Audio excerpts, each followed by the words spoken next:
Hi, I'm Gabby, and today I'm going to walk you guys through how our partnership with NanoClaw really works. NanoClaw does an incredible job isolating workloads and securing runtime execution. But what happens if the software running inside the sandbox is already vulnerable?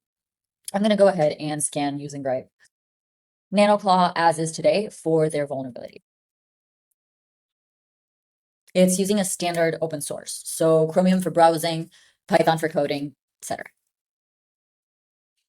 Okay, so this is exactly what we would expect. Hundreds of inherited vulnerabilities, over 150 critical, almost 300 high. This isn't because anyone did anything wrong. This is just the state of open source.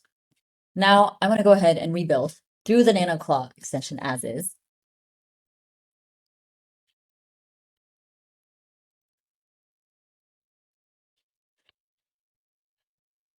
So here you get the option to use Echo, and that's exactly what I'm going to do. It's pretty long setup, so I'm going to go ahead and get it done.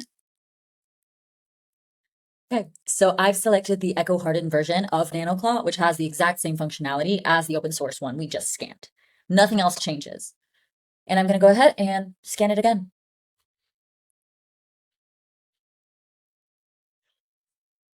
Okay, so as you can see, zero criticals. We do have a couple vulnerabilities here that are currently already queued for backport and fixes. That's a dramatic reduction in inherited risk from changing one single layer. That's why this partnership makes so much sense. NanoClaw secures how agents run. Echo secures what they're built on and the software that they use.